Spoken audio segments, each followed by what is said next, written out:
Bonjour à tous les amis, chers entrepreneurs, investisseurs, scammers de Dubaï. D'ailleurs, bonjour. Bonjour, ça va être bizarre d'être derrière la caméra. Putain les gars, regardez, il y a Hugo qui est de l'autre côté de la caméra, bordel de merde, incroyable.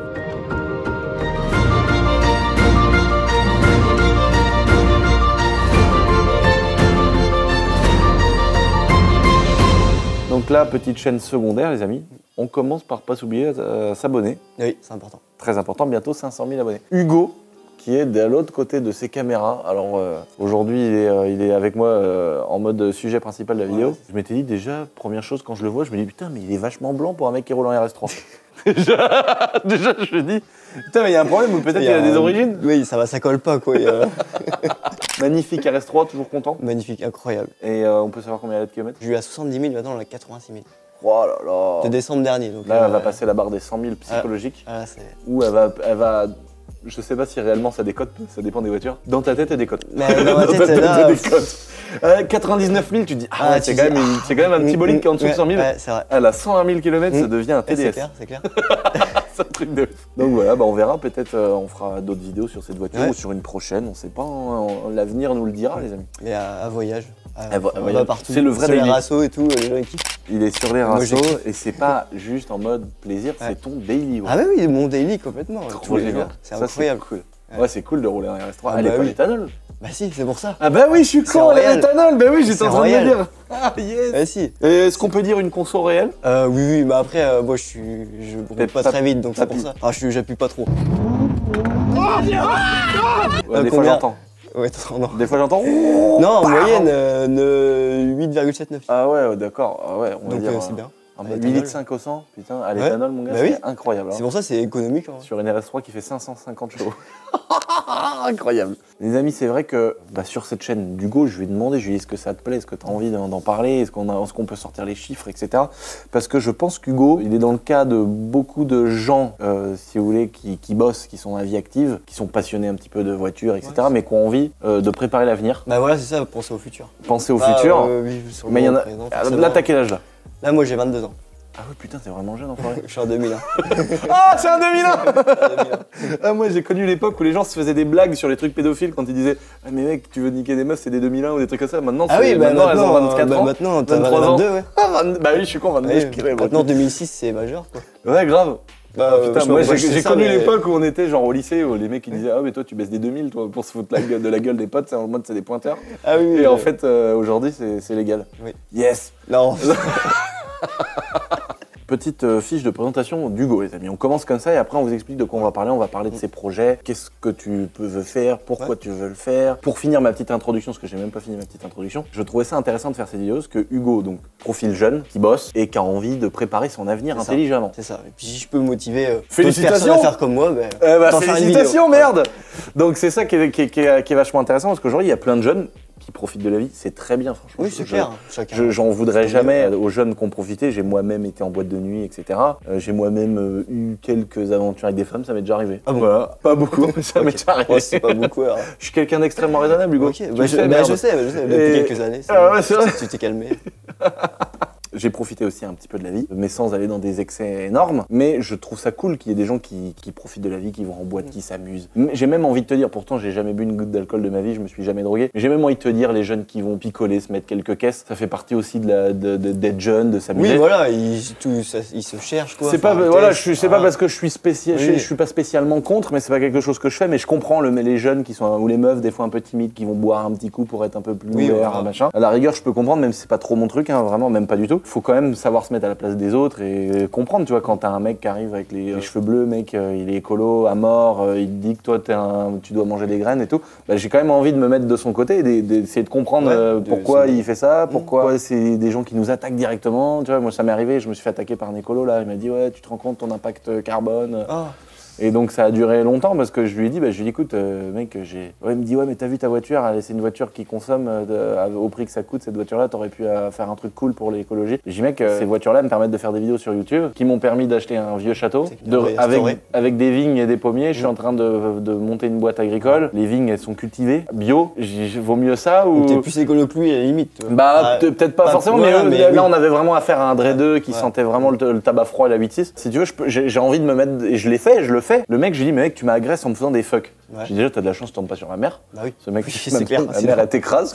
Mais du coup, je m'arrête, je parle avec lui et j'ai presque envie de l'inviter à fumer une chiche, tu vois, et d'essayer de comprendre, d'avoir un vrai débat. Donc c'est pour ça que j'ai toujours toute ma vie, je me suis mis du côté des gens d'en face. Quand mon patron il me défonçait, je me mettais de son côté. Je me disais putain, est-ce que vraiment je suis un connard à ce moment-là? Bon, des fois oui, et puis des fois je me disais il exagère, tu vois. Et j'essaye toujours, et je fais la même chose aujourd'hui en me mettant à la place des gens avec qui je bosse et tu vois, essayer toujours de trouver le bon truc, d'être juste. Voilà. Est-ce que je suis d'accord? Est-ce que j'aime ça? On s'en branle. C'est d'être juste. Ouais. Et donc le gars, il a ses revendications, il est écolo, etc. J'ai envie de comprendre, tu vois. Moi, je suis vu comme le salaud de capitaliste dans le village, machin truc. Donc je me mets à la place de ce mec-là, j'essaye de comprendre. J'ai pas compris. C'est un autre débat. Mais en gros, le principal, c'est d'essayer. Et là, je me dis, il y a des jeunes, donc comme je disais, qui profitent de la vie, qui s'amusent. Il y en a, pour moi, qui ouvrent malheureusement des fois les yeux trop tard. Ils ouvrent les yeux, ils ont 30 ans, 35 ans. C'est ça. Et puis du coup, ils se disent, j'ai rien mis trop de côté. Et ils pensent, ils se disent, oui, mais j'ai pas fait ci, j'ai pas monté de société, j'ai pas évolué dans une boîte, etc. Et toi, je trouve que t'es la preuve que en gérant dès le départ, ne pas passer à côté d'une vie cool. Ouais, voilà. Et puis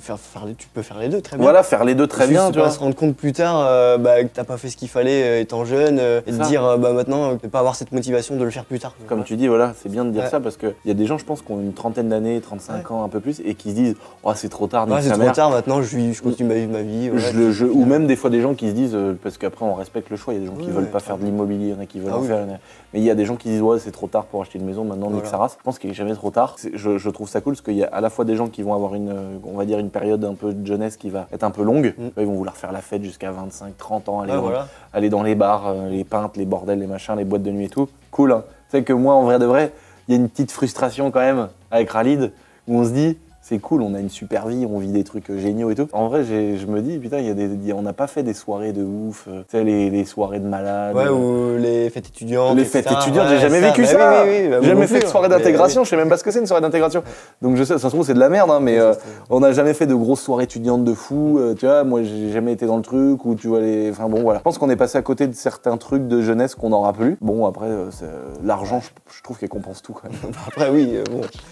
Voilà, désolé, je vous donne vraiment mon avis, je vais pas me mettre dans un rôle, il y a beaucoup de gens sur internet qui se mettent dans un rôle, qui vous expliquent leur façon de penser, moi je vais pas prendre des pincettes, je m'en branle, les gens ils m'aiment bien, ils m'aiment pas, mais oui je pense que dans tous les cas quand t'as de la thune, après tu t'offres un confort qui fait que ça rattrape les petits détails ou les petites frustrations. Et donc toi de ta vision des choses, tu me dis si je me trompe Hugo, c'est de se dire bah t'as ton taf, essayer d'évoluer dans ton taf le plus possible avec les possibilités, et te dire en parallèle comment je peux rentabiliser ce que je gagne, mon travail, parce que tu échanges ton temps contre de l'argent. Voilà. Comment je peux rentabiliser ça en préparant l'avenir? Bah c'est exactement ça, ouais. Ah, c'est beau. Investir mon argent intelligemment. Maintenant, là je peux le faire, je suis jeune. Donc là, comment bien le diversifier quoi. Voilà, donc là tu alloues une partie de ton salaire dans des investissements qui sont différents. On va revenir après parce que il nous a préparé le PC. J'ai les petits chiffres. Il a les chiffres et tout.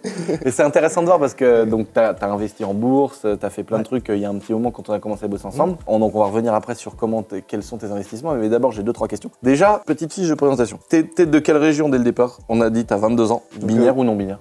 Non. C'est la case en plus. La troisième case. La troisième case. Alors t'es d'où au départ, etc. Moi du coup je suis né du coup à côté de Nantes dans le pays de la Loire. Enfin, en Vendée exactement. Donc je suis à 1 heure d'ici. Voilà. Au départ. Jamais. Hein. Donc j'ai fait mes études à Nantes en montage vidéo supérieur. Enfin, j'ai fait un bac pro en graphisme parce que j'ai toujours voulu faire de vidéos. J'ai commencé à faire des petits clips de rap et tout quand j'étais petit. Oh, d'ailleurs, je me suis embrouillé avec Universal Music. Ah oui, c'est vrai. Pour le clip qu'on avait fait avec Rémi. J'ai fait Lambeau, ouais. Et le mec il m'a dit ouais, vous avez pris quelqu'un de chez Universal. J'ai dit non, pas du tout. J'ai dit c'est Hugo, c'est mon monteur. Il me dit arrête, c'est qui a fait le clip? J'ai dit c'est Hugo les gars, c'est Hugo qui a fait le monteur. Ouais mais chaud quand même, non, t'avais fait un super truc. On vous mettra le lien les amis, vous avez kiffé, franchement, c'est vraiment bien fait. Et du coup oui, donc j'ai commencé, j'ai fait un bac pro graphisme. Ensuite, je voulais toujours faire de la vidéo, mais il n'y en avait pas avant le bac. Donc après le bac, j'ai trouvé une école de vidéo qui faisait ça. C'était à Nantes. J'ai eu de la chance de faire ces 2 années en alternance. Donc au moins, j'ai déjà pu voir l'entreprise dès mon plus jeune âge. J'ai déjà pu avoir de l'expérience dedans. Donc la boîte qui était rangée. J'ai fait 1 an en Vendée et 1 à Angers. Et du coup, c'était de la vidéo d'entreprise. Donc c'est pas vraiment ce que je voulais faire, mais c'était une bonne passerelle. Ouais. Parce que du coup, j'ai pu aborder tous les corps du métier qui touchent à la vidéo. Tout le marketing d'une boîte et tout. En gros, c'est de la vidéo LinkedIn quoi. En gros, ça ressemblait à du LinkedIn. Donc c'est pas tout ce qui, c'est pas ce qui est le plus. Par exemple, le jour où on va ouvrir notre petite, dans la dernière vidéo, on a montré un petit local, on a dit qu'il y avait un nouveau projet. Ouais. Quand on va ouvrir ce nouveau projet, tu sais sur quoi il faut partir pour viser tel type de clientèle. Voilà, c'est ça, voilà. Mais c'est intéressant sur un CV, attends. Bah oui. C'est génial parce que le mec, demain, tu sais que tu peux rebondir tout de suite. D'ailleurs, je trouve que c'est des métiers quand même qui sont vachement. Déjà je pense qu'il y a des gens qui regardent la vidéo qui vont se dire il y a un métier pour être vidéaste, quoi. Ouais, il y a une école, tu veux dire. Ouais, une école, ouais. quoi. Bah, On se rend pas compte que t'es carrément une école pour devenir vidéaste, monteur vidéo, cadreur et tout. Où tu fais toutes les techniques de cinéma, les effets spéciaux, la 3D, tu vois vraiment tout. Ah mais c'est ouf parce qu'aujourd'hui tu postules dans un taf, t'as du boulot tout de suite. Je pense que ça fait partie des métiers qui sont quand même, qui ont pas mal d'avenir. Il y a beaucoup de jeunes qui se disent ouais je cherche quoi faire, il y a des métiers comme le mien au départ, mécanique moto, où les écoles ferment. Bah oui, on était 12, 13 dans une classe en mécanique moto, ça ferme, t'arrives dans le monde du travail, tu vas chez Kawa, tu vas chez Honda, ils ont tous du taf. Les mecs qui sont là depuis 10 ans, en 10 ans ils ont négocié 100 € d'augmentation de salaire. On reviendra là-dessus, sur ton avis là-dessus et tout ça. Il y a des choses où c'est compliqué. Moi, je connais, hein, j'étais vraiment là-dedans. Moi, quand mes stages, je les ai fait dans les magasins de moto. Mon CAP, BEP, BAC, BTS, tout était chez Honda, Kawasaki, un indépendant, un multimarque. J'ai toujours fait tout dans les magasins de moto. Et c'est vrai qu'on arrive plein de rêves en tant qu'adolescent, où tu fais ton bac de mécanique moto, CAP et tout. Tu arrives dans le monde du travail, il n'y a pas de taf, ou alors tu es payé 1200. Enfin, maintenant, ça a augmenté le SMIC. Maintenant, le SMIC, c'est 1380. Ouais, c'est 1380, mais à l'époque, c'était 1180, je pense, un truc comme ça. Ouais. Et t'arrivais, t'avais 1200, frère. Et moi, je connaissais des mecs, ça faisait 8 ans, 10 ans qu'ils étaient dans les concessions, et ils ont gratté une augmentation de 100 € mensuels. Ils sont passés à 1350 €. C'est malheureux. Et c'est malheureux parce que t'arrives dans ces métiers-là qui commencent un peu à disparaître parce que les mecs, bah voilà, ils prennent des gens qui ont un peu l'habitude, qui n'ont pas fait forcément de formation. Et je pense qu'un métier comme le tien, ce qui est cool, tu vois, ça me fait un peu penser aux vidéos qu'on a fait sur la chaîne principale avec l'Aftral, où c'est carrément les patrons qui vont chercher les jeunes pour faire de la mécanique poids lourd, de la préparation sur des gros moteurs, enfin tout ce qui est autour de la grosse mécanique. Il y a vraiment beaucoup de taf. Et là, dans la vidéo, il y a tellement plus de personnes, parce que ton métier, tu peux le faire pour YouTube, c'est plutôt la version classique que tu fais là. Bah oui, voilà. Tu peux faire pour YouTube, maintenant avec l'arrivée de TikTok, il y a beaucoup qui cherchent qu'à faire des shorts. Moi je vois plein de choses parce que comme tu dis, il y a TikTok, les gens qui sont sur Instagram, les gens qui développent des petits métiers comme ça autour de ça, qui ont besoin d'un cadreur, qui ont besoin d'un monteur. Je pense qu'il y a aussi maintenant plein de sociétés de prod qui vendent des petits projets parce que nous on a eu des contacts, des propositions pour des trucs Netflix, des machins comme ça. Et en fait c'est carrément des boîtes qui font des projets et qui le vendent à Netflix. Ouais, c'est ça, ils le revendent. Et donc ces gens-là, ils ont besoin de cadreurs monteurs. Donc ça veut dire que tu sortes ces études-là, tu peux te trouver chez Netflix, tu peux te trouver chez Amazon Prime, tu peux te trouver pour YouTube, tu peux te trouver chez La Boiserie. Tu peux aller n'importe où en fait. Tu peux aller chez Jackie Michel. Ouais, tu peux aller chez Jackie Michel, j'ai oublié, merde, t'as loupé ta carrière. T'as loupé ta carrière. Il y a que ce métier-là que j'ai pas testé. Après, on est potes avec Jackie Michel, donc normalement un jour on va pouvoir tester juste pour essayer. Ici, ça va être une scène de crime. Mais Hugo, il m'a toujours dit, le jour où on tourne un film de cul, je suis là. Ah mais putain, j'ai refusé 250 000 balles. Mais oui, c'est vrai. En tout cas, je pense que c'est un métier qui a de l'avenir. Autre chose qui, je trouve, est intéressant quand vous êtes cadreur-monteur, si vous êtes bon, parce qu'il y a le fait d'être technique et de savoir faire des choses, mais je pense qu'il faut, il y a le fait d'être bon à l'heure, bien travailler, voilà. Et en fait, c'est comme ça que tu t'imposes aux yeux d'une entreprise. Et c'est comme ça qu'en fait, c'est toi qui décides. Et plus la personne qui t'embauche. Et je pense que c'est totalement ton cas, Hugo, parce que toi, aujourd'hui, t'es quelqu'un par ton travail, t'es souriant, t'es gentil. Des fois, c'est stressant, moi, mon truc, quand je fais mes trucs. Mais des fois, ça peut arriver que je suis de mauvaise humeur ou qu'il y a des trucs qui me saulent. Bah, mine de rien, toi, tu subis cette situation-là. Tu vois, il y a des trucs comme ça où c'est chiant, c'est pas souvent, mais ça peut arriver. Mais ça n'empêche que t'es toujours là, t'es toujours prêt à faire feu. Rester pro. Quand tu rencontres des gens, tu fais exprès de pas mettre les gens mal à l'aise quand il y a des trucs, des nouvelles personnes, des gens qui nous connaissent pas, des shootings photos pour les marques. Donc ça, c'est des atouts, d'être gentil, d'être assertif dans le travail, de bien s'entendre avec tout le monde. Donc quand tu rajoutes ça à de la technicité, c'est-à-dire qu'en fait, tu t'imposes comme quelqu'un qui est important dans la boîte. Et je pense que toi, et tu vois, c'est presque contre-productif pour moi que je dis ça, mais c'est pas, tu sais très bien comment je pense. Bah oui. Mais quelqu'un comme toi, en fait, t'as pas de problème pour avoir du taf. C'est-à-dire que demain, quelqu'un qui est à ta place, il peut se faire démarcher, mais ça c'est le problème de quelqu'un comme toi, c'est de se faire connaître par la qualité de son travail. Mais par contre demain, si tu passes cette étape-là, il y a des gens qui sont prêts à te dire combien tu prends. Et moi je veux travailler avec toi. Aujourd'hui tu gagnes tant, moi je te propose plus pour travailler avec moi. Donc des gens comme toi qui ont ce travail-là et qui se positionnent comme quelqu'un d'indispensable dans une société, ça je pense que c'est dur avec des patrons de boîte et tout, quand tu leur dis il y a lui qui me propose plus, comment on fait, tu vois. Tu le prends un peu comme un coup de couteau en mode mec j'ai pas le choix, je te garde, je te paye plus, mais t'es un peu un bâtard d'avoir fait ça, tu vois. Je pense qu'il y a des gens qui doivent accepter. Ouais. Moi, tu me connais, je te ferai jamais, mais tu vois. Ouais, mais par exemple, parce que tu le feras pas parce que avant qu'on te propose plus, t'auras déjà plus. Oui, c'est vrai. J'avais pas besoin de demander. Voilà, tu vois.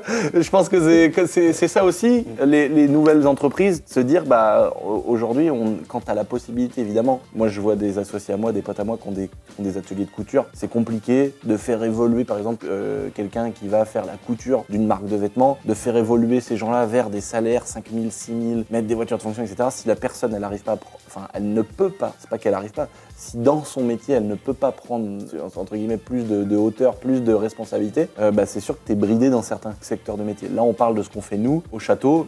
Nous, on n'a pas de bride parce que si tu veux, je te donne un exemple où tu pourrais te dire, tiens, ton exemple, un monteur vidéo. Un monteur vidéo, tu vas te dire, il est là pour faire du montage vidéo, etc. Tu vas dire, ouais, mais c'est ses capacités, il n'en a pas d'autres. Et il fait ça. Mais comment il peut s'élever? Il peut pas faire plus de montage, il va pas travailler la nuit, il va pas là. Et regarde, ce que Hugo il fait, c'est qu'il va préparer de la prod, t'occuper d'autres choses dans la boîte. C'est ça. Des fois, tu pourrais même faire des choses qui n'ont rien à voir. Tu vois, genre acheter des voitures. Voilà, j'ai acheté des voitures, la chaîne YouTube, je la gère un peu plus, tu vois. Ouais. Je fais des fois de la modération, etc. Donc, les mails, il y a toujours des trucs à évoluer. Enfin, voilà, donc en fait, tu évolues comme ça quand tu commences à avoir un rôle plus de bras droit. Tu vas aller vers ce poste de personne qui va vraiment épauler, soit un gars comme moi, soit un gars qui est responsable de quelque chose, soit quelqu'un d'autre dans l'entreprise, tu vois. Et tu peux très bien faire ton taf de vidéo, et puis si tu arrives à te dégager du temps, à être efficace, à faire des trucs en plus, etc. Et c'est ça qui fait qu'à un moment donné, tu te positionnes comme quelqu'un qui est hyper important dans la société. Et du coup, après, c'est toi qui choisis, c'est toi qui dis, moi aujourd'hui, je pense que mon travail il vaut ce prix-là, qu'est-ce qu'on fait? Tu vois, et justement, ça peut être super bien pris par l'employeur ou la personne avec qui tu bosses. Il faut aussi, et attention, il faut être dans une entreprise où tu peux le faire. Ah oui, c'est clair. C'est ça aussi, parce si que t'es dans une agence bridée, oui. C'est facile de dire ça, là, il y a tout le monde qui va se dire, oh Lucien, il veut se faire passer pour le mec ou dans sa boîte, machin. Parce qu'on on est sur YouTube, on a la possibilité de le faire. Après, on bosse tous beaucoup. Je sais qu'évidemment, quand tu es couvreur, il y a un moment donné, peut-être des boîtes, je connais pas le travail de la couverture, mais si tu développes pas, que tu prends pas 15 000 personnes, si tu payes, il y a un moment donné, tu as des brides qui arrivent. Nous, dans notre métier, c'est différent parce qu'une personne qui fait ton taf, elle peut faire plein de choses. C'est ça que je trouve intéressant, mais il y a plein d'autres métiers, je pense, où tu arrives vite à pouvoir essayer de te développer, puis si tu n'y arrives pas, je pense qu'il faut changer de taf. Faut que tu changes de taf. Ou si ça te convient plus. Oui, voilà. Tu essaies toujours de trouver mieux. Ouais, si ça te convient plus, tu vois, tu peux. Regarde, c'est mon prof d'hélicoptère. Il est cadreur-monteur. Il est cadreur-monteur. Et puis en fait, il s'est formé. Fred qui est venu en fait en remplacement pour être prof d'hélicoptère, il est cadreur-monteur à la base. D'accord. Et en fait, lui, vu que c'était un gars qui voyageait un peu, etc., il s'est dit, je gagne bien ma vie. Et il s'est dit, tiens, je suis passionné d'hélicoptère, je vais passer mon brevet de pilote et de prof. Et donc, il s'est dit, quand il y a des temps morts sur le montage, je loue un hélicoptère ou je propose mes services à des boîtes. Et vu qu'il n'y a pas 1 million de pilotes instructeur d'hélicoptère, dès qu'il va voir une boîte qui dit tiens, est-ce que vous avez des heures à faire et tout, etc. Le mec en général il trouve du taf et il fait des heures de vol. Et d'un seul coup, paf, il arrête là, il est reparti au Vanuatu là. Et il va pour une émission de télé, il fait du cadrage, après il revient, l'été il fait de l'hélicoptère. Et donc en fait, puis il peut combiner son métier pour développer sa boîte, tu vois, il fait ses propres vidéos, c'est ça qui est, tu peux tout lier. Tu vois, il a fait un peu de sous avec en étant cadre-monteur, il s'est payé petit à petit le permis hélico machin. Et en fait aujourd'hui il fait des cours et après il refait un peu de cadrage, un peu de truc. C'est sympa parce que tu vires dans plein de trucs. Et donc, c'est pour ça qu'il y a quand même possibilité de faire plein de choses que c'est vrai qu'on entend tout le temps sur Instagram. Déjà, faut plus être salarié, tout le monde t'explique ça. Monte ta boîte, faites du business, faites du cash, faites de l'oseille, arrêtez de payer des impôts, barrez-vous à Dubaï. Putain, les gars, c'est facile à dire, quoi, tu vois. C'est facile à dire quand t'es dans le monde réel. Il y a des choses que tu peux faire, des choses que tu peux pas faire.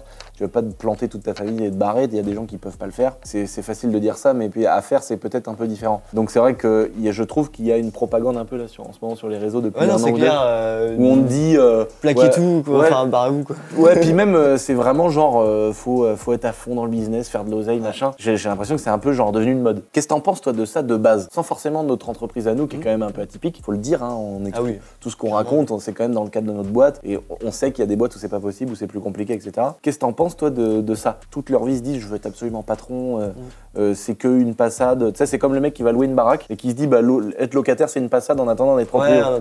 Et il y a des gens ils pensent comme ça en mode en se disant avoir un travail en CDI ou CDD c'est genre une passade en attendant de monter ma boîte. Mais il y a des gens qui ouvrent les yeux quand ils montent leur boîte. Qu'est-ce que t'en penses de ça? Pour moi, faut tester les deux. Enfin, faut pas tester les deux, mais faut au moins tester l'une des deux. En étant salarié, tu te rends compte si ça te plaît ou pas. Enfin, je sais qu'il y en a qui sont pas du tout faits pour salariés, qui aiment pas être sous un patron, qui veulent faire leurs horaires, gérer tout eux-mêmes. Et il y en a comme moi, je me verrai jamais patron. Enfin, du moins pour le moment. Toi, tu gères un stress en plus, tu vois. Moi, j'ai un petit stress, tu vois, mais qui me va bien. À 18h, tu peux couper. Et voilà, je sais que je peux couper. J'ai mon revenu tous les mois. Et je sais que je peux bosser et avoir plus. Et voilà, ce que je fais, et que je peux évoluer. Mais je suis pas dépendant de mon argent. J'ai pas de stresser. Enfin, je sais que j'aurai toujours un fixe. Je pense qu'il y a des gens qui pensent comme toi, mais qui se disent. C'est chaud de pouvoir, et à un moment donné, évoluer, ça reste dur.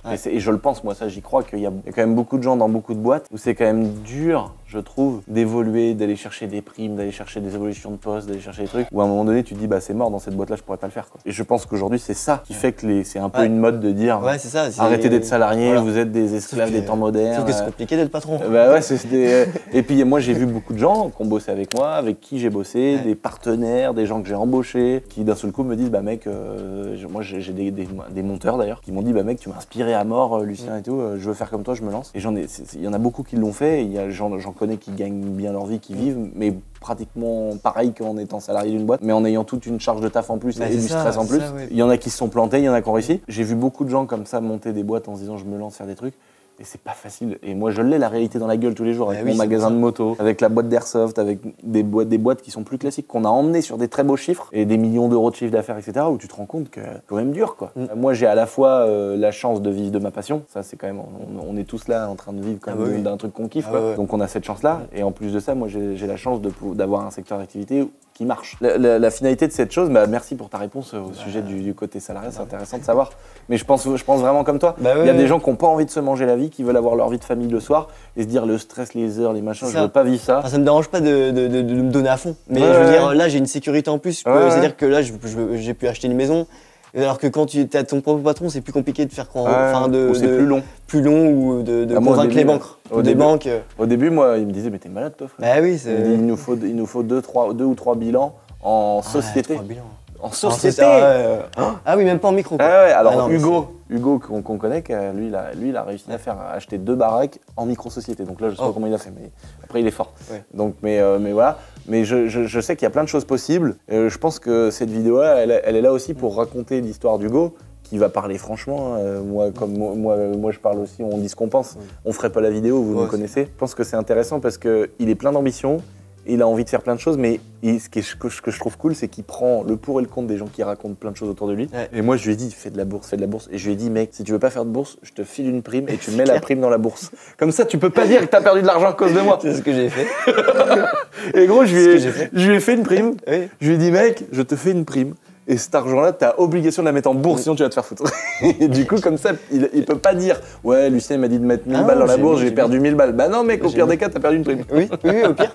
Et donc, ça fait plaisir parce que tu m'as écouté. Je suis content parce que je suis persuadé de ça. Oui, mais il faut dire que tu donnes de très bons conseils aussi, parce que j'aurais pas autant été inspiré si je t'avais pas rencontré. Bah oui, puis on en parle, J'avais cette ambition pour le business, j'ai jamais regardé des petites vidéos, je m'enseignais, mais je passais pas à l'action. Ouais, voilà, c'est ça. J'ai la chance d'être bien entouré, d'avoir un patron incroyable. Oh là là. Ah non, mais c'est vrai, il faut le dire. Arrête, je vais mettre à pleurer. Non, faut le dire. Et du coup, tu m'as beaucoup aidé, et si aujourd'hui j'en suis rendu à acheter une maison, c'est aussi grâce à toi.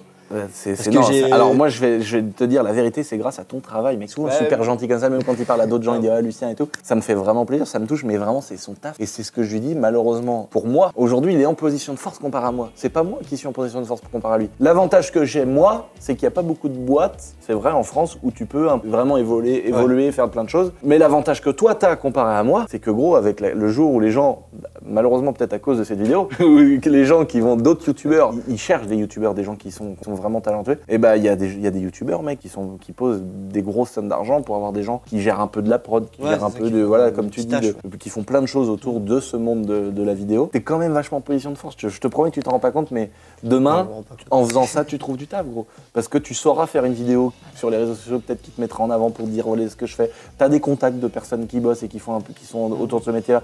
Donc t'as quand même des atouts avec toi qui font que demain, t'as quand même du boulot. Et ça, c'est hyper important aussi. Parce que tu sois une image aussi, c'est important. D'avoir une image d'un mec pro, tu vois, demain, on arrête de bosser ensemble pour X raisons. Il y a quelqu'un qui m'appelle en me disant ouais, Hugo, est-ce que tu crois machin? Bah gros, je pourrais pas être une salope et dire, tu vois. Je serais obligé de dire bah ouais, que t'es quelqu'un qui travaille bien. Mais du coup, c'est cool parce que t'as commencé à investir un petit peu en bourse. C'est ça, il y a 2 ans. On était à Magès, je me rappelle, dans le Sprinter. Ah voilà, j'ai mangé le cerveau. J'ai des soirées de temps en temps comme ça où je mange le cerveau. Investi. J'ai mis de l'argent en bourse. Mais là, les gars, tu vas voir, là, dans 20 ans, tu vas voir. Tu vas pas regretter en forêt. Et j'ai fait un petit tableau et tu m'as donné un tableau. Et effectivement, ça donne bien envie. Et du coup, j'ai posé, la semaine d'après, j'ai dû poser 200 €, je crois. Et puis après, tu m'as donné des primes, j'ai investi dedans. Mais pour ouvrir mon compte, j'ai déposé 200 €. Et sur le S&P 500. voilà. S&P 500, S&P ok. 500. Alors en gros, pour vous expliquer les amis, en tout cas, ce n'est que mon avis, ce n'est pas des conseils d'investissement. On n'est pas en train de vous dire faites de la bourse, écoutez-nous, machin, on n'est pas la voix de la raison. Mais faites-vous votre propre avis. Moi, je suis quand même fasciné par le nombre de personnes autour de moi. Moi, je gagne de l'argent avec la bourse. Oui, moi. Je montre mon ordinateur à qui veut. Je montre les chiffres à mes potes, à mes frères qui sont là. Et ils font mais pas. Non, ils font pas. Ils font pas, frère. On est 2 dans cette entreprise. Non, mais franchement, gros, les gars, je leur dis, les gars, et du coup, ils sont calés. Ils connaissent tout le délire autour de la bourse. Ils connaissent que vu que je leur casse les couilles avec ça. Mais ils le font pas. Ils mettent même pas 100 €. J'ai envie de les frapper. En tout cas, mon avis, encore une fois, faites-vous de votre propre avis, les amis. Regardez des vidéos sur YouTube, écoutez des gens qui ont fait. N'écoutez pas le grand-oncle qui a jamais mis 1 € en bourse. C'est les pires. Voilà, et qui va te dire mais fais jamais ça, tu vas perdre ton argent, ça marche pas, alors qu'il a jamais mis 1 €. C'est comme les gens qui disent ouais la crypto, oh là, c'est volatile. Mec, il sait même pas ce que c'est un wallet. Alors dans mon wallet. Ah putain, dans le wallet du Seigneur. Moi, je suis persuadé par 2 trucs. Voilà, j'ai ma stratégie, elle a évolué. Après, on revient sur tes chiffres, Hugo, pour parler vraiment précisément.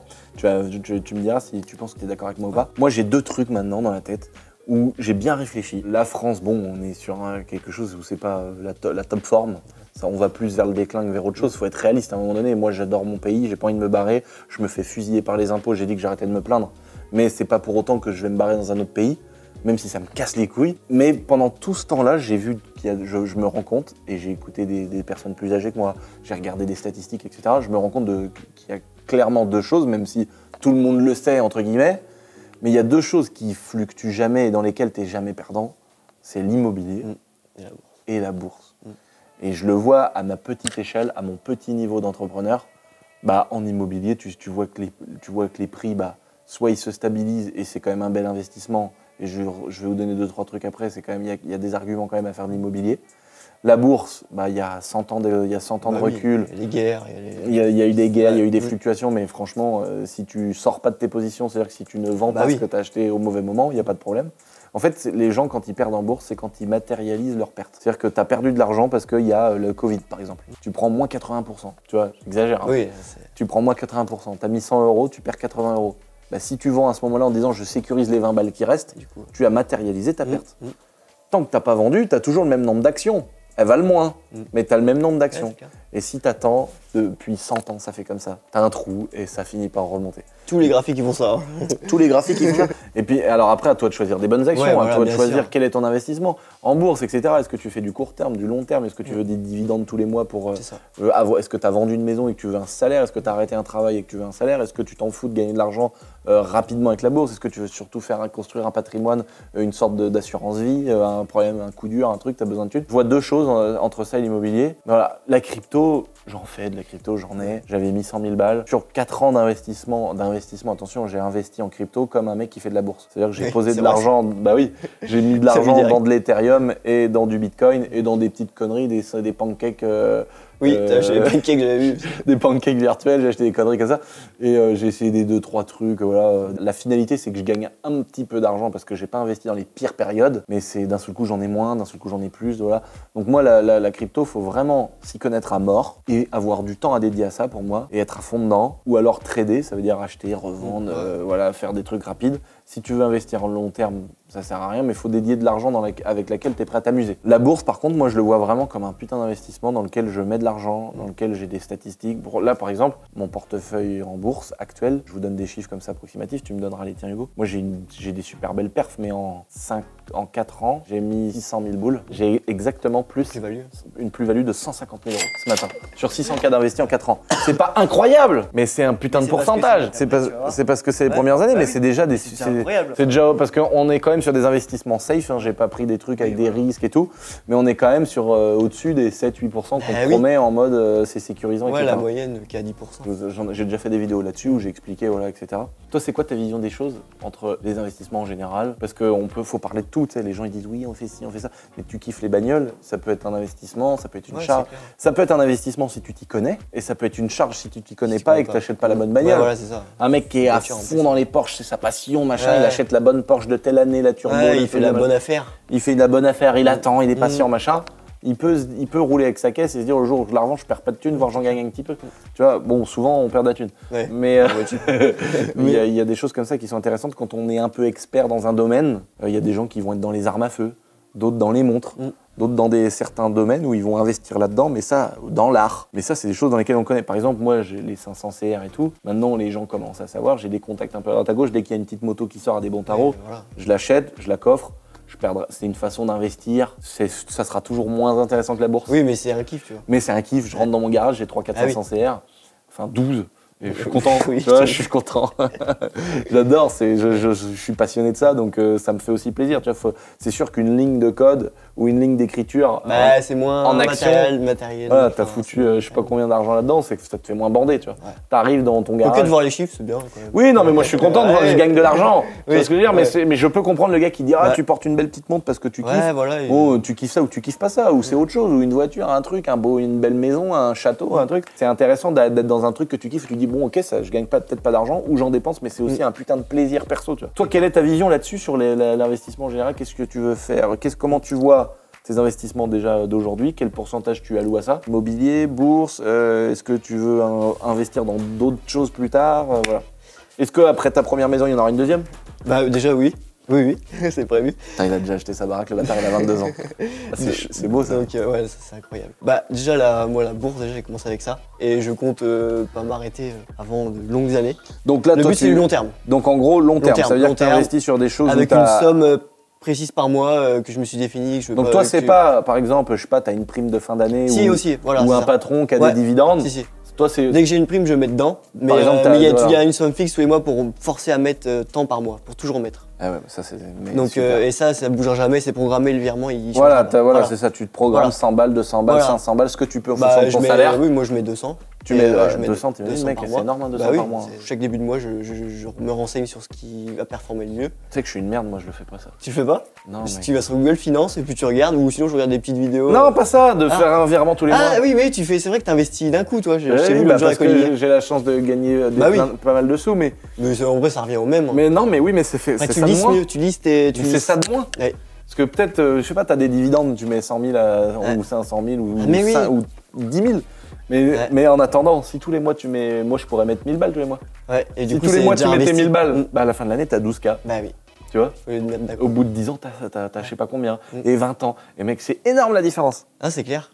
Donc je suis un connard en vrai de pas le faire. Je vais le faire, mais c'est chiant, je crois, à programmer un virement. Non, ça le fait tout. Je peux le faire avec mon appli bancaire. Ah oui, ça le fait. Puis après, c'est à toi, par contre, dans l'appli d'investir tout seul, enfin de toi-même.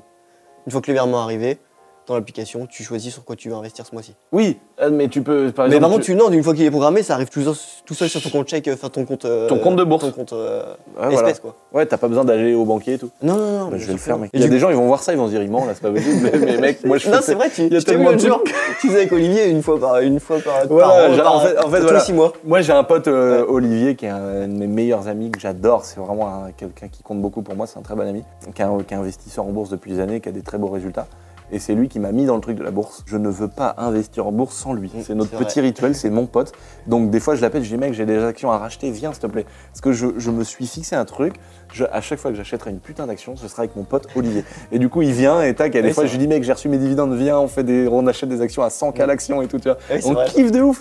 Et donc Olivier, on se fait une matinée, on achète des actions et c'est trop cool quoi. Et donc j'ai des petits rites comme ça et qui sont trop intéressants. Mais par contre c'est vrai que vu que j'ai jamais fait de trucs comme ça programmé. C'est mieux réparti, c'est mieux lycée sur l'année. On va faire comme d'hab, je vais te donner mon téléphone. Je vais le faire, y a pas de problème. Comme je fais de la crypto. Voilà, c'est ça. Je vais faire un virement mensuel de 1000 €. Voilà, et puis après tu choisis en fonction. Bon, après tu peux remettre les mêmes actions. Ouais, bah là, ça, je sais que ça, après j'achète. Moi, voilà. En fait, ce que je fais, c'est que j'achète jamais. Par exemple, moi, si j'avais ton comportement d'achat d'actions, je n'achèterais pas des actions tous les mois. Pourquoi? Pour diminuer les frais. Parce qu'à chaque fois que tu vas acheter des actions, tu as un pourcentage de frais qui diminue. Plus le volume est gros, plus il diminue. Ouais. Donc ça veut dire que vaut mieux attendre, par exemple, et tu fais 3 achats par an. Ouais. Tu vois, comme ça, tous les mois, je sais pas, tu te dis tous les 3 ou 4 mois, c'est à ce moment-là que bah, c'est ton compte chèque, ton solde, il a augmenté parce que tous les mois tu as tes virements automatiques et tu investis que 3 fois par an. Quoi. Et ça te permet de payer moins d'intérêt. Oui. Et donc c'est pour ça, après c'est des petits trucs qu'on fait de radin quoi. Mais oui, voilà. pour le temps que t'as pas investi cet argent, c'est en général t'es quand même gagnant. J'aime bien avoir contrôlé quand même tous les mois. Donc, ouais, bah puis après c'est un kiff aussi tous les mois, tu dis j'ai mes sous qui tombent, je fais un petit achat. Donc ok, bah écoute, hyper intéressant de voir comment tu fais ça. Donc toi tu mets 200 balles. Je mets 200. Et quand t'as eu des primes, tu mets tout dedans. Je mets pas tout dedans, non, je garde par exemple pour des projets comme une maison, je garde de côté, mais je mets la moitié ou.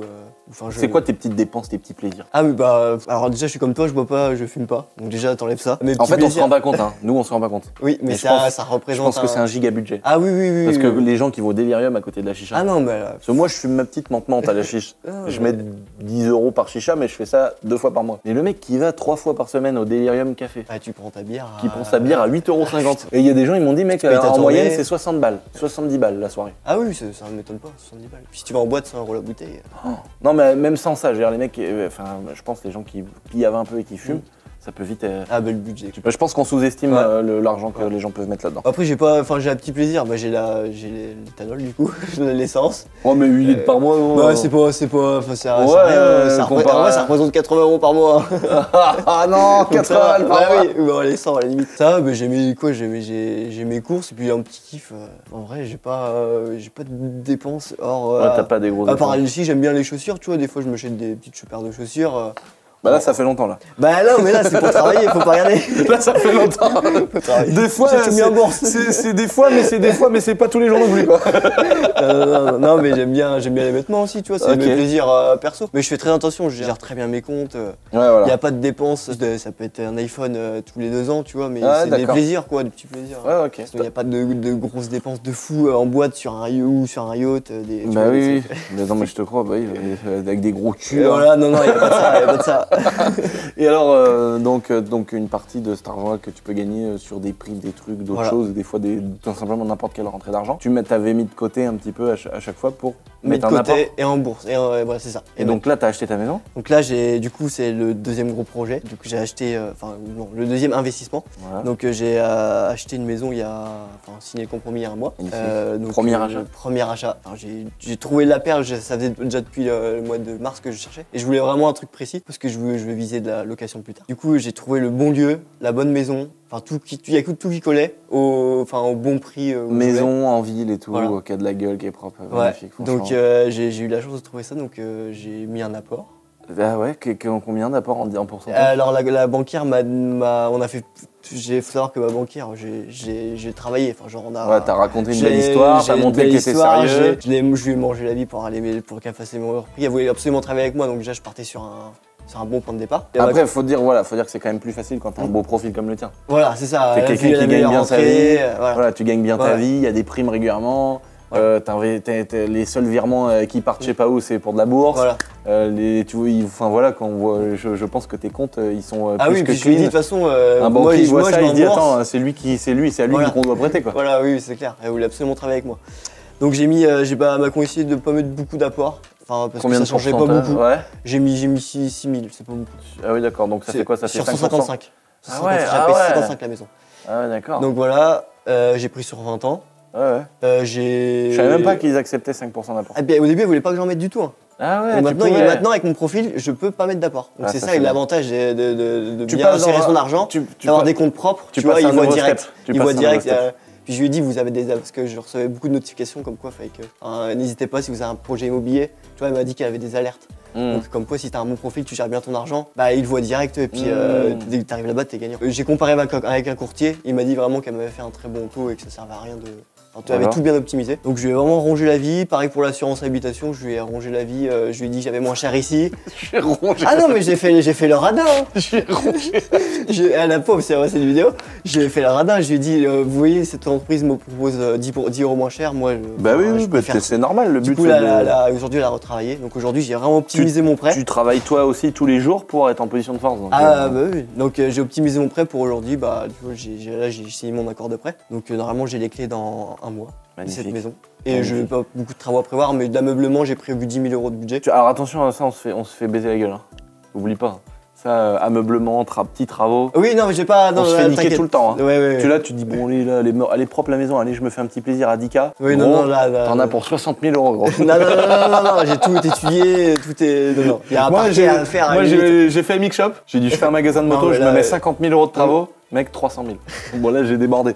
Mais tu vois ce que je veux dire? Je me suis dit, c'est pas possible, frère, j'ai pas fait des folies. 000, hein. Et en fait, si, faire un plafond noir, c'est. Bah oui, ça va vite, la peinture et tout. Ouais. Mais non, là, j'ai tout bien budgétisé. Bon, bah, c'est cool. Donc voilà pour le projet immobilier. Le but, c'est de la garder, d'habiter 4-5 ans. Et, 4-5 ans? Ouais. C'est beaucoup 4-5 ans quand même. Ouais, je sais. Bah après, à voir selon. Tu veux pas racheter un autre bien immobilier Bah avant? si, j'aimerais bien. Ah, donc tu voudrais vivre dans cette maison-là? Bah au début, ouais. Et si t'enchaînes d'achèter une autre, c'est pour la louer? Parce qu'il faut savoir que cette maison a été louée avant 800 € par mois.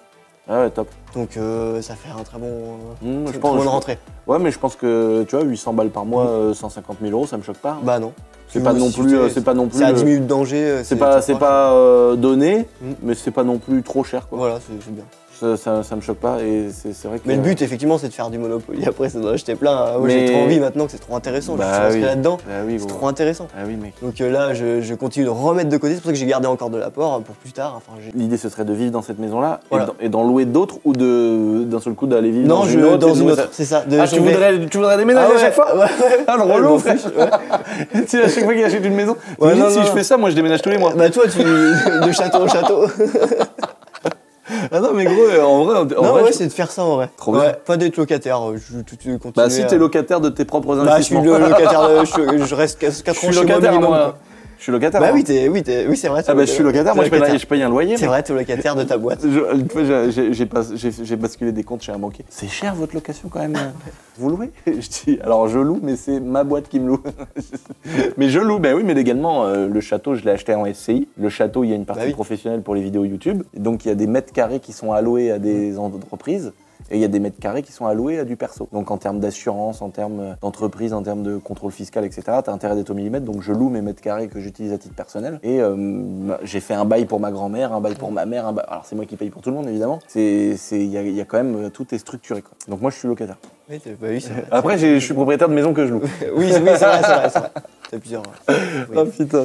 Mais d'accord, ok, Mais du coup, bah, voilà, c'est le but, génial. c'est de continuer de ça, la bourse, l'immobilier. Et puis de temps en temps, tu fais comme moi, tu continues tout le temps le bon coin, les annonces.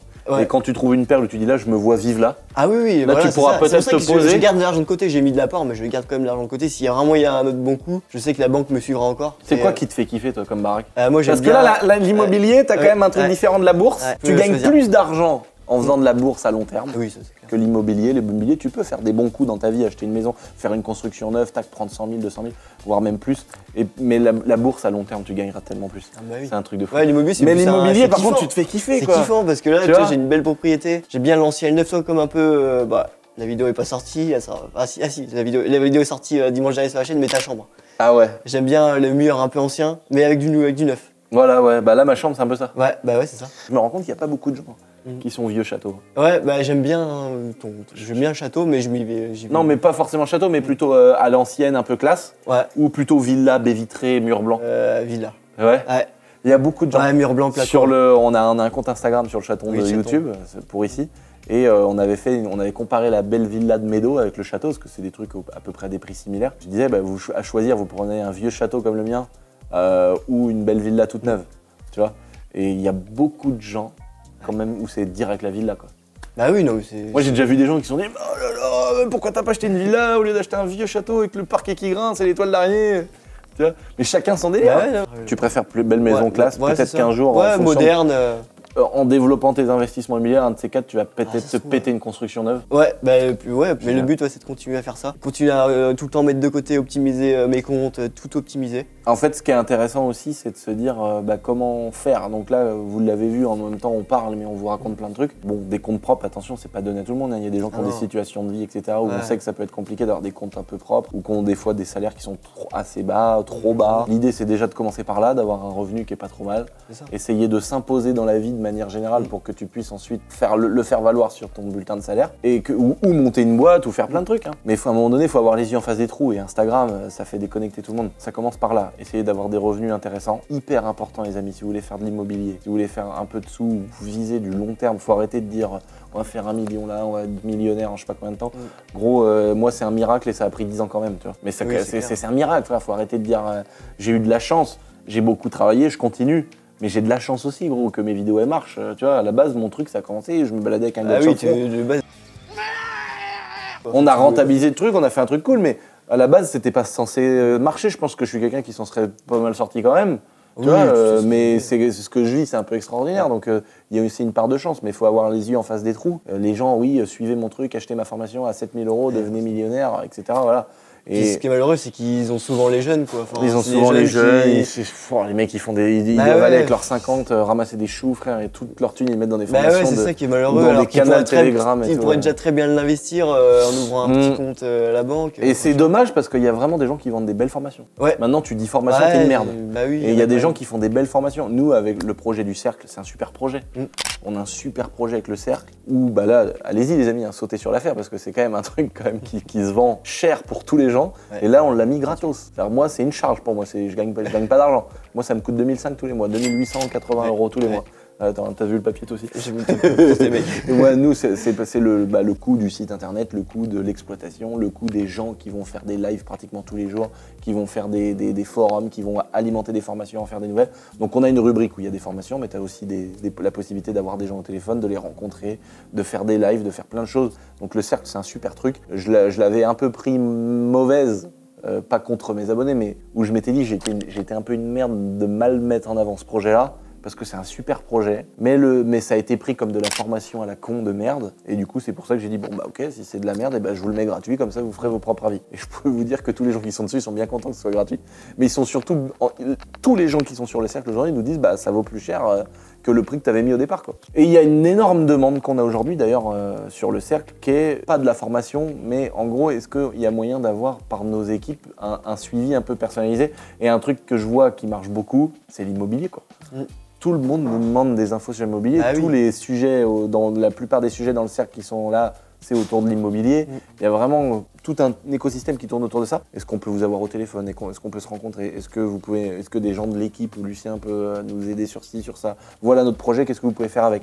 Je suis en train de réfléchir à des solutions que je pourrais proposer, les amis, sans passer pour le gros bâtard de Dubaï qui veut taper des rails de coke sur des culs. Aujourd'hui, on a notre boîte communique au château, avec des bureaux au château, où on fait des sites internet pour des gens. On les aide sur le marketing de leur boîte, etc. Donc si vous avez besoin de sites internet, les amis, si vous avez besoin de l'aide en marketing, des choses un peu poussées, mais communication, on n'a pas beaucoup de place, parce qu'on n'a pas beaucoup de personnel, et ça se passe au château. Donc quand les gens viennent, nos clients viennent au château, etc., on veut pas qu'il y ait trop de gens, et on veut pas commencer à donner 1 million d'infos. Donc sur cette boîte-là, on peut faire des choses, mais on n'a pas la capacité de façon de répondre en masse. Mais c'est déjà un petit peu de l'accompagnement ce qu'on fait. Là, je réfléchis à une idée en ce moment sur le cercle, à vous proposer, les amis, pour faire de l'accompagnement personnalisé avec quelqu'un de notre équipe ou moi-même, et faire des choses un petit peu plus poussées. Parce que c'est vrai que mine de rien, dans l'immobilier, on commence à avoir un peu d'expérience. On a pas mal de biens, on a pas mal de choses différentes. Là, on se lance plein de nouveautés, des constructions neuves, du Airbnb. J'ai fait mon premier achat il y a pas longtemps en plein centre-ville. Donc on essaye de vraiment taper dans tous les trucs autour de l'immobilier. J'essaye, je fais, je vois, et je repartage mon expérience, mes retours d'expérience en bien ou en mal sur cette chaîne YouTube, sur le cercle, sur plein de choses. Et c'est totalement gratuit. Donc les amis, faites-vous plaisir pour ceux que ça intéresse.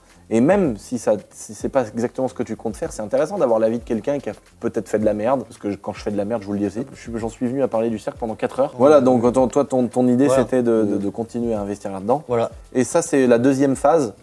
Déjà, c'est d'être bien dans le travail qu'on aime, d'être un travail qu'on kiffe, mais tout ça, c'est pas simple, les gars. Mais si c'était simple d'être milliardaire, on serait beaucoup à être milliardaire, tu vois. Et même aujourd'hui, d'avoir une maison, de rouler avec la voiture de tes rêves, bah, ça s'appelle pas la voiture de tes rêves. Si comme ça tu l'avais, ce serait pas la voiture de tes rêves, tu vois. Et quand une RS3 à 50 000 € c'est la voiture de tes rêves, bah, c'est bien parce que 50 000 € ça tombe pas du ciel. Donc parce que là, je vois déjà des gens venir en disant oui, c'est facile de dire qu'il faut avoir des comptes propres et il faut avoir des beaux revenus. Mais mec, on n'a pas dit que ça tombait du ciel. Nous aussi, on a galéré, nous aussi, on a fait en sorte de pouvoir faire ça, tu vois. Donc c'est pour ça que la deuxième étape, en plus d'avoir un métier où on essaye de le valoriser, de se mettre en position de force, c'est d'avoir des comptes propres, parce qu'au niveau de ta banque, tu vas avoir un pouvoir de négociation plus important. Tu vas pouvoir mettre en concurrence certaines banques. Bah oui. Et ça, voilà, et ça, ils n'aiment pas, donc tu as intérêt d'avoir un dossier pas trop mal. Et aujourd'hui, moi, je l'ai déjà dit dans des vidéos, on fait des rendez-vous au château où les banquiers de plusieurs banques viennent. Moi, j'ai déjà fait des poules bancaires où on a fait venir 3-4 de nos banquiers qui viennent ici et ils finissent entre banques par s'arranger entre eux. Tu vois, notre local à 1 million où il y a l'Airsoft et voilà, et Jabois, et ben c'est un pool bancaire. Et ça, c'est trop. Quand tu m'as expliqué ça, j'ai trouvé ça fou. C'est ouf, tu vois. Et donc, il y a une banque qui a dit bah, nous, on vous a prêté pour le château, plus là, on a 3 millions d'encours. On prêtera que 600 000 sur le prochain projet. Et puis il y a une nouvelle banque qui a dit bah nous on vous suit pour 400 000, ça fait un projet à 1 million, on est chaud quoi. Et ils se sont vus entre eux et ben voilà, on a fait un pool bancaire. Et des fois tu peux faire des projets plus gros avec 3 banques, 4 banques. Ouais. Et donc il y a vraiment des choses qui sont possibles et des fois on s'arrête à des trucs où on se dit ah ça en banque c'est mort, etc. Par exemple tu te dis ouais en micro-société c'est même pas la peine, on peut pas acheter. Bah moi j'ai été étonné de voir l'inverse avec notre pote Hugo qui a réussi à acheter 2 baraques avec des micro-sociétés. Donc voilà, il y a plein de possibilités, il faut juste creuser. Autre chose qui est intéressant, c'est d'arriver à la banque et de bien préparer. Qu'est-ce que tu comptes mettre en apport? C'est ça. Quelle est la durée du prêt? La durée, ton projet, si c'est pour habiter dedans. Pour habiter dedans, pour louer, etc. Ouais. Si tu arrives devant ton banquier et que tu lui racontes un truc où tu es sûr de toi, où ton projet est clair, où tu dis bah voilà, le TAEG, je voudrais que ce soit ça. Je voudrais rembourser tant par mois. Pourquoi? Parce que mon taux d'endettement est de 33%. Et le calcul que j'ai fait en fonction de mes autres investissements, parce que je suis un investisseur aussi en bourse, en machin, le banquier va dire attends, le mec il me raconte une histoire de ouf. Il voit que t'es calé et du coup, moi c'était ça. Et bah t'as raconté une belle histoire, mais qui est une histoire vraie. Bah ouais, voilà. Je lui ai dit que je m'étais renseigné, surtout j'avais regardé plein de vidéos, toi tu m'avais conseillé. Donc t'arrives déjà avec une force et là elle se dit bon ouais. Bah moi quand j'ai commencé à demander des grosses sommes aux banques, j'ai regardé des vidéos comment séduire un banquier. Bah oui, mais moi aussi ça sur YouTube. C'est pas comment séduire une femme, c'est un banquier. Voilà, comment séduire une femme, maman, ça on sait pas le faire. Et j'ai regardé des vidéos et j'écoutais plein de gens. Et il y a un moment donné où j'ai vu plein de choses. Et moi, j'ai fait un PowerPoint, j'ai posé un énorme écran dans la pièce et j'ai fait un monologue de 2 heures à mes banquiers. Et je les ai rentrés dans mon univers qui me passionne et j'ai essayé de les passionner un peu par mon truc. Et je leur ai dit voilà pourquoi il me faut cet argent. Je voudrais faire ça, regardez c'est top, on crée de l'emploi, on fait ci, on fait ça. Aujourd'hui j'ai la capacité financière de vous rembourser ça, c'est pour ça que je vais sur ce projet et pas un autre. Et je leur raconte, je leur sors des chiffres, des diagrammes, des statistiques, etc. Et à la fin tous les banquiers qui étaient autour de la table, ils m'ont dit bah mec go, on te suit. Et c'était pour mon projet du circuit. J'ai fait une vidéo sur cette chaîne aussi où je vous expliquais que j'ai loupé un circuit de voiture. Et donc c'était pour ce projet-là et tous les banquiers m'ont dit bah, on est chaud quoi. Tu nous as vendu un truc cool. Là, on a envie de te suivre dans le projet. Et donc ça c'est important de bien se valoriser, de bien se mettre en avant, être sûr de soi. Tu vois, si t'arrives et qu'on c'est quoi votre projet, vous voulez habiter? Je sais pas, je me suis pas renseigné. Voilà, c'est ma mère qui m'a dit que c'était un bon coup. Voilà, le banquier va se dire il fera pas d'effort. L'embrouille celui-là, tu vois. Non. Et donc voilà. Maintenant, les autres investissements, Hugo. Tu nous as préparé ton ordinateur. Oui, donc oui, j'ai préparé mon ordinateur. Donc je voulais montrer mes comptes en bourse que j'avais et j'ai prévu pour cette vidéo d'investir mes 200 € de ce mois-ci que j'ai pas fait. Puis je vais l'investir en direct. Oh là là. Donc ça, c'est mes comptes en bourse. Après on parlera du deuxième investissement après. PEA. Et il y a un compte titre? J'ai qu'un PEA. Il n'y a pas. Non, il n'y a pas de compte. Ça investit pas dans les. Pas pour le moment. On est sur un patriote. Mais c'est prévu. Oui, on est sur un patriote. Pour les taxes, mais non, c'est prévu plus tard un compte titre. Mais pour le moment, j'ai fait qu'un PEA. Le conseil en fait que moi j'avais donné dans mes vidéos, c'était en gros le PEA, c'est le plan d'épargne en actions. Donc en gros, tu vas investir dans des actions françaises, mais tu vas par le biais d'ETF. Donc un ETF, c'est une société qui va investir ton argent pour toi dans des actions.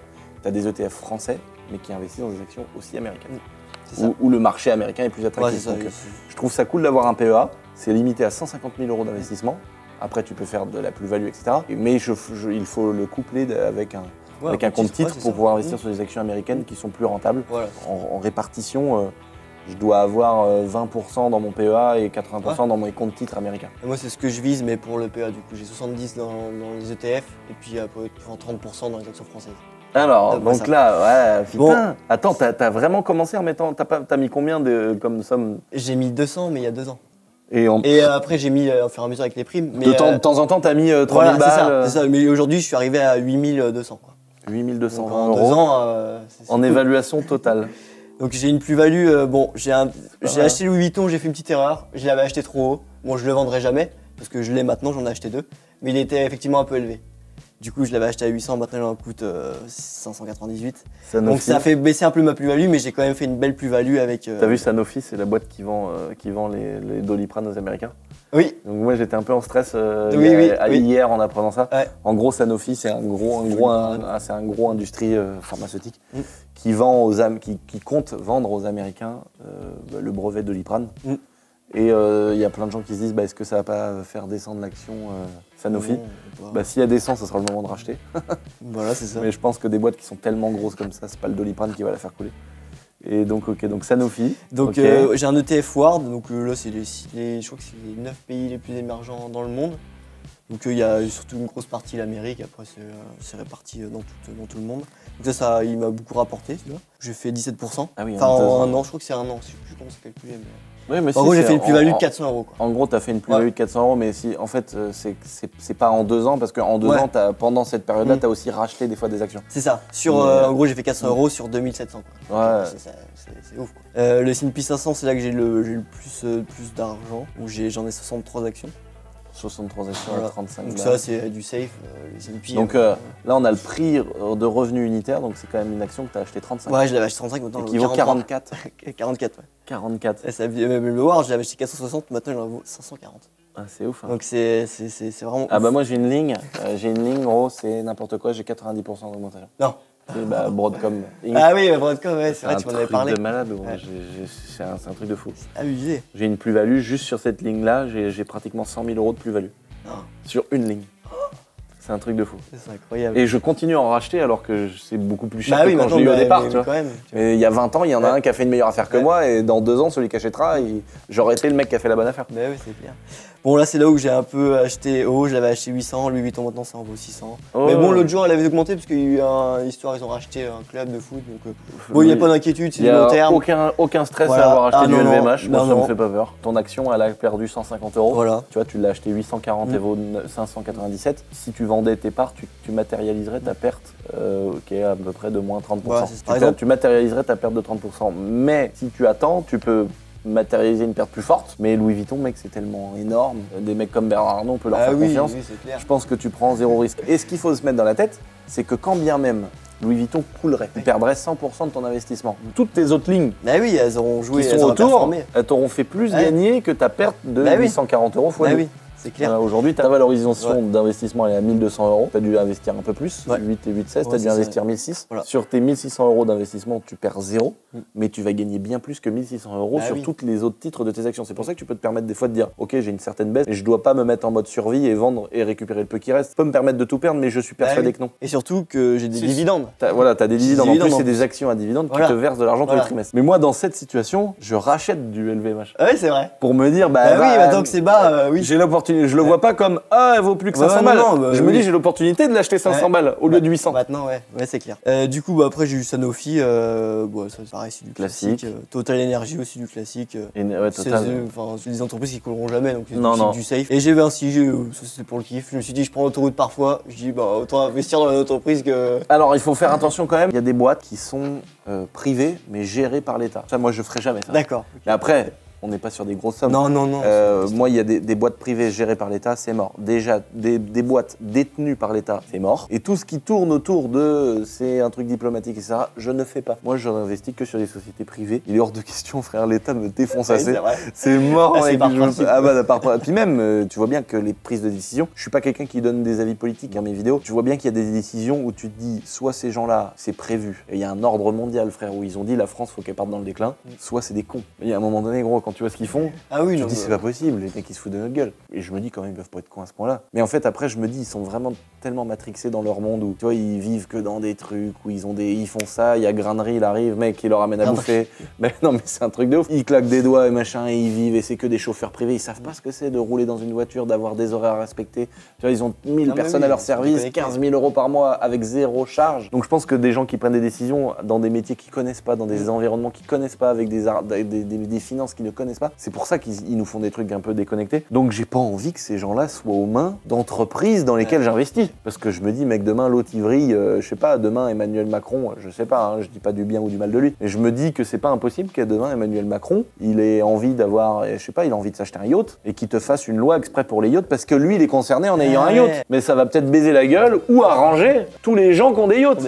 Tu vois, mais c'est le problème, c'est qu'à la rigueur, baiser la gueule ou arranger des gens qui ont des yachts, C'est des gens qui peuvent se permettre d'avoir des petites réformes, tu vois. Clair. Mais le problème, c'est que ça tape dans la gueule des gens qui gagnent 1003, tu vois. Non, mais et leur dire à ces gens-là, mais attends, vous gagnez 1003, mais vous arrêtez de vous plaindre.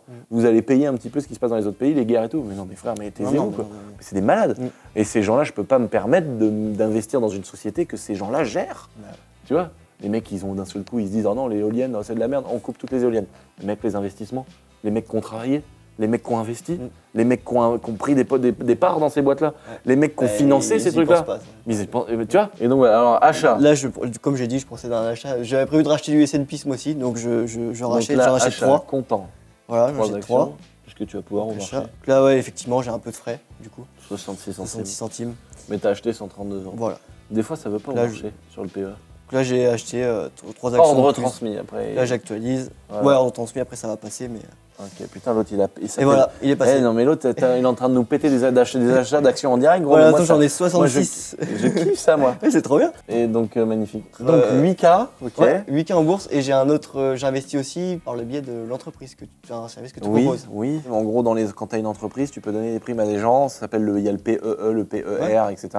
Et en gros, tu donnes des primes. En fait, on vient abonder quelqu'un qui va mettre 1000 € de sa poche. Nous, on peut abonder jusqu'à 3 fois plus. Par exemple, moi, tu mets 1000, je mets 3000, ça te fait 4000. Mais moi, je paye pas de charge patronale, je paye pas de charge sociale. C'est-à-dire que je te donne 3000, mais de ma boîte, il sort 3000. Voilà. Et pas le double. Parce qu'un salaire, une prime, c'est pratiquement le double. Et en plus, le pourcentage est plus élevé, plus les gens gagnent de l'argent. Donc, tu vois, quelqu'un qui gagne 1002, tu lui donnes une prime, tu vas avoir, je sais pas, moi, 30% d'impôt. Le gars qui gagne 10 000, ça va presque te coûter 20 000 de lui donner 10 000.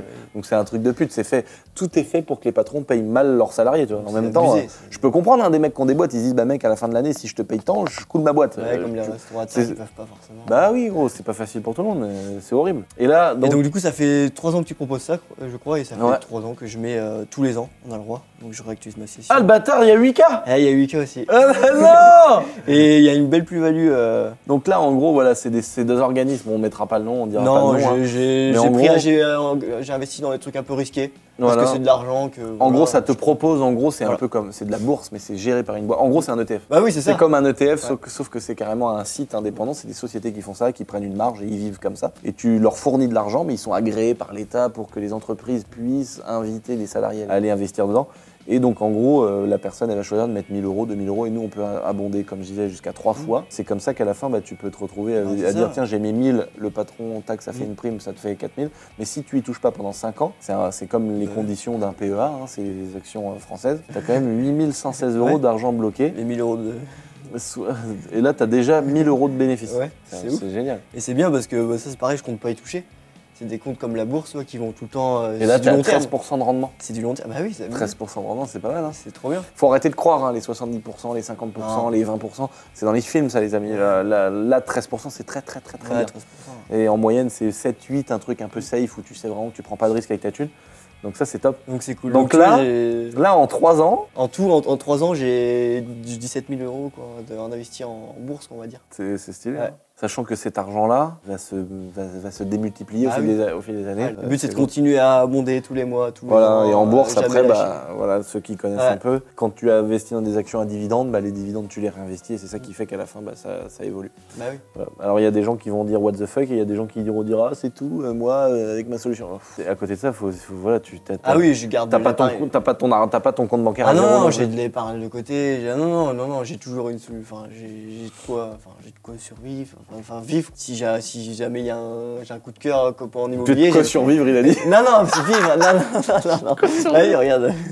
C'est la haine. Non, mais j'ai de quoi me faire plaisir. Et puis, si jamais j'ai envie de, je sais pas, de me faire un plaisir un peu cher. C'est ça qui est bien. C'est-à-dire, d'un seul coup, t'as envie de te dire, tiens, mec, j'ai envie de Si je fais une moto, par exemple, j'ai une moto, tu vois. Et là, il arrive à Emic Shop, gros, il a dégainé une CRF.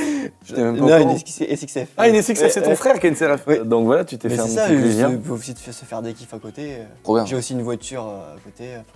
Là, elle est en train de partir. C'est toujours pas fait ça? Bah si, c'est bon. Avec l'avocat, là, je commence ce mois-ci à récupérer 2000 balles. Du coup, ça va prendre, faut que je récupère 31. Donc tous les mois, là, je récupère 2000 balles tous les mois. Mais la voiture, tu la gardes? Non, je leur donne à la fin. Ah, mais elle reste chez toi jusqu'à là? Ouais. Oh, il a une petite galère de voiture. Mais du coup, j'ai ça aussi de côté, tu vois. Donc ça va me servir d'apport. Et après, j'ai cet argent-là, je compte le mettre dans une autre maison. Ouais. Donc dans 1 an et demi, tu vois. Mais si c'est dans 1 an et demi, autant que tous les mois ça aille en bourse. Oui, voilà aussi, j'ai réfléchi à ça. Et le jour où tu veux le retirer, moi c'est ce que je fais par exemple. avec l'argent de mes sociétés ou des dividendes que j'ai pas encore distribués. Si je sais que pendant 4 mois, je vais rien faire avec en attendant de l'investir intelligemment, et ben je fais des comptes à terme. Donc en gros, c'est avec la banque. Et tu leur dis combien vous me proposez. Moi, en ce moment, c'est autour de 4%. Donc je mets 500 000 balles. Bah, trop bien, et à la fin, ils me redonnent 50 000, ils me redonnent 100 000. Ouais, en plus, chez eux. Parce que j'ai stocké pendant 4 mois chez eux. C'est ouf. Hein. Ouais. Et c'est bien, c'est bien de gérer ça aussi. Parce que là, tu te dis, bah tiens, je vais récupérer 2000 € tous les mois. Bah oui. Mais ça tombe sur ton compte. Et tu peux te dire, bah tous les mois, ça tombe direct sur le compte bourse. Mec, si c'est 4-5 mois sur des actions dans lesquelles t'es sûr, hein, c'est toujours plus intéressant. Quoi. Mais oui, le but c'est de continuer à jouer avec ça à fond. Et d'autres investissements de prévus? Non, pas spécialement. Non. Pas spécialement. Non, là je découvre l'immobilier. Si ça marche bien, continuer l'immobilier, investissement. C'est très bien, voilà. tu perdras pas de thunes. Non, c'est pas de crypto. Si les gens demandent, il n'y aura pas de crypto. Je pas envie de m'aventurer. Ok. Bon, bah écoute, merci pour cette petite vidéo, Hugo. Deuxième fois qu'on te voit derrière la caméra sur la chaîne principale. Oui, on avait la vidéo de la RS3. Non, c'est pas ma 3, mec, c'est. Mais non. C'est ta A3, arrête. Elle est magnifique, putain. On fera peut-être une prochaine vidéo sur la RS3 pour lui mettre un peu de show, parce que là, bah, 550, ça manque un elle peu est molle un peu là. Et tout, là, c'est mou, 550 chevaux. On fera peut-être une vidéo où on lui monte un peu la puissance.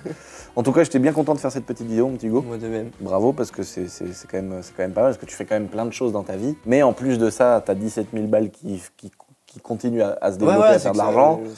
Premier achat immobilier. On refera peut-être un point dans un an et demi. Où il y aura deuxième achat, où il y aura troisième achat, peut-être un projet. Un jour, on va bien monter une boîte ensemble. Ça se trouve, un jour, on va monter une boîte. Et putain, pourquoi on monterait pas une boîte de location de matériel vidéo? Valentin, tu montes avec nous la boîte ou pas? On monte une boîte de location de matériel vidéo. Il y a tellement ce métier-là, c'est tellement un métier qui se développe que je me dis, il y a un potentiel, mec, à avoir notre propre matos qui commence à être cool et de se dire pourquoi pas, on peut pas le louer. Nous, on loue de temps en temps du matos. On a déjà loué des Raids, on a loué des Ronin M, on a loué des trucs avec des rails et tout. Pourquoi on pourrait pas louer notre matos? Je suis sûr qu'il y a des youtubeurs ou des gens qui commencent qui n'ont pas le budget d'avoir ces caméras-là et qui veulent, il prend 2 lumières de trucs, terminé. Bon bah voilà, on va monter une boîte d'ici peu. Là. On va monter une petite boîte, les amis, bientôt, mais ce sera en commun avec vous, les gars. Oui. À force de bouger sur tout le montage. On fera peut-être le tour d'autres personnes qui travaillent avec nous dans l'entreprise, ça pourrait être intéressant. Mais t'avais fait avec Géraldine. On avait fait avec Géraldine, ça avait beaucoup plu.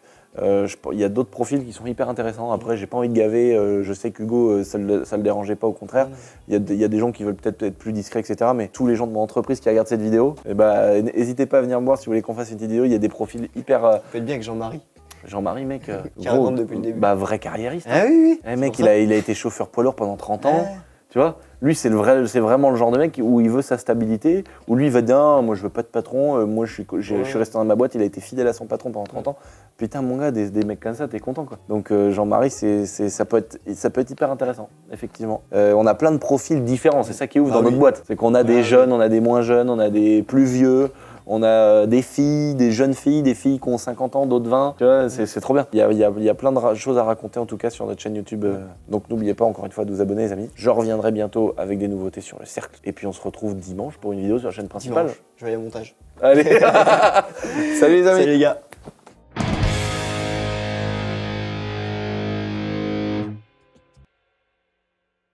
Mon pauvre Valentin, t'en as chié. Mais frère, par contre, c'est un moulin ce château, frère.